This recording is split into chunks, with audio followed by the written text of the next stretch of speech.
We fought a tough campaign, but we lost, and now we have to see what Donald Trump does in office. In fact, last week you congratulated him on his victory. That is correct. It's not the result that I wanted, but I did congratulate him on his victory, and I wished his administration every success. That's quite a contrast to his behaviour when he lost in 2020. That's true. He refused to accept defeat and tried to incite an insurrection. In fact, that's one of the main reasons you said he shouldn't win this time. That's also true. In fact, you went further. You said that this was the most important election of our lifetimes. You claimed that Donald Trump was a threat to democracy and that if he won, he would govern as an authoritarian and possibly even a fascist. I did say that, yes. So what changed? Well, he won the election. So he's no longer a threat to democracy. We believe in democracy and the peaceful transfer of power. The peaceful transfer of power to an authoritarian fascist who's an existential threat to democracy. That's what the American public voted for. But if he is really an existential threat to democracy, why are you handing over power happily to him and wishing him well? Because we believe in democracy,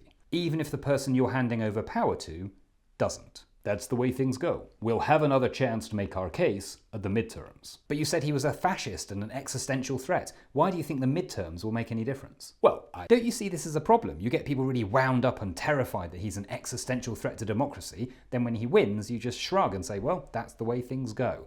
Do you think he would do that in the same position? I'm not going to speculate. Of course he wouldn't. He'd have cried foul, tried to overturn the result, and never accepted defeat. You can't know that for sure. He did exactly that last time and faced zero consequences. He was impeached, but never convicted. Well, sure, but so was he never really an existential threat to democracy before, or are you just pretending that he isn't now to respect a norm of behaviour that he never would?